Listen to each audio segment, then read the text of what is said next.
Bonsoir tout le monde, je vais ouvrir avec vous ce soir la boîte que je viens de recevoir aujourd'hui. C'est un Raspberry Pi 4, c'est le modèle B. Alors le modèle B il se différencie des modèles précédents pour plusieurs raisons avec des caractéristiques techniques un peu particulières. Notamment sur le papier, il est donné comme étant infiniment plus performant et puissant que les modèles des années précédentes. Voilà, la boîte résiste un peu.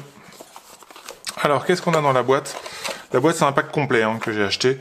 Comme ça, j'ai à la fois le paille ainsi que tout un ensemble d'accessoires. Alors, tac, on va ranger ça. Tac, ça c'est celui chez qui j'ai acheté, chez Ningbox. Alors, on va avoir le paille d'un côté. Je vais pas trop m'attarder dessus parce que, mis à part l'ouvrir et le brancher, il n'y a pas grand chose à faire. Donc, on l'a ici. Je vais éviter de mettre des cochonneries dessus dans tous les sens. On retrouve les éléments classiques de ce modèle. Donc, à savoir l'alimentation qui est en USB-C, la sortie vidéo. Il y en a deux, des vidéos HDMI, du micro HDMI. La sortie audio-vidéo. On retrouve également ici la prise Ethernet, qui est maintenant du gigabit Ethernet, les deux USB 3 et les deux USB 2 bien classiques. Alors le mode d'emploi il est très facile. En fait, il n'y a pas plus simple que de chercher directement sur internet et de suivre un tuto, tout ce qui est le plus basique. Bon, je le renferme, on va le mettre à l'abri de la poussière pour être tranquille. Qu'est-ce qu'on a après dans le pack complet? Le pack complet c'est quand même quelque chose d'important, c'est pas négligeable. Petit bout de carton. On a à l'intérieur l'alimentation avec l'interrupteur. On trouve ici donc l'alimentation classique, l'interrupteur pour l'éteindre, un Raspberry Pi ça s'éteint pas tout seul. Donc avec au bout la prise USB-C qui permet de le brancher comme on a pu voir tout à l'heure. Le câble HDMI, câble vidéo, évidemment avec la bonne norme, comme on peut le voir également. Donc tout va bien, jusqu'ici j'ai tout ce qu'il me faut. Le petit tournevis pour monter et démonter, ça c'est cool, même pas besoin d'en chercher un, j'aurais pas besoin d'ouvrir ma boîte. Et pour finir, le boîtier.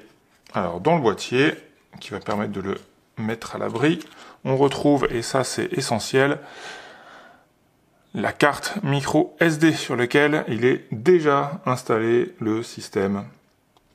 Donc il n'y a même pas besoin de batailler, c'est vraiment c'est un Lego à monter celui-là. Le pack il est vraiment nickel pour ça. On a les vis ici, vous voyez il y a 4 vis, 4 boulons.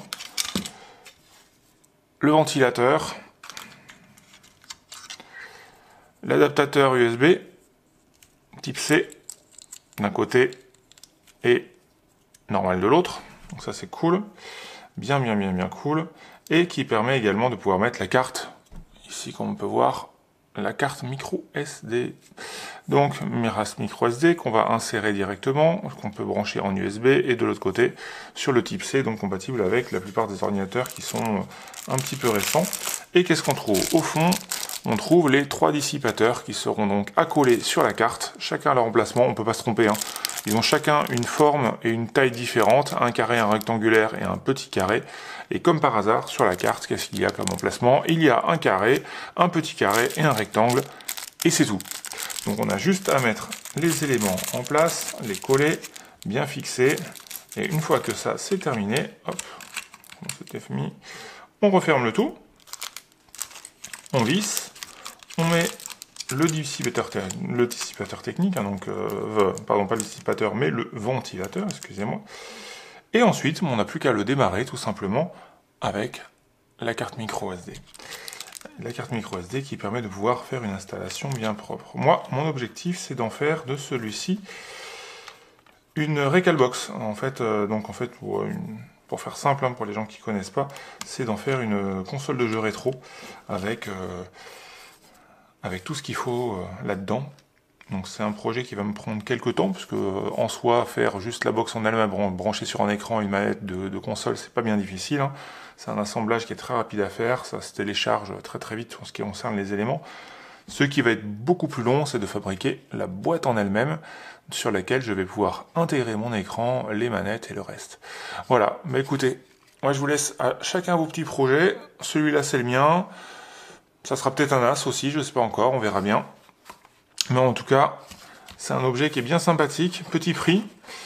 Et bon, on peut à peu près faire n'importe quoi avec. Hein. Aujourd'hui, avec un Raspberry Pi 4, on est à peu près à ce qu'on peut attendre d'un ordinateur entrée de gamme standard, mais qui va coûter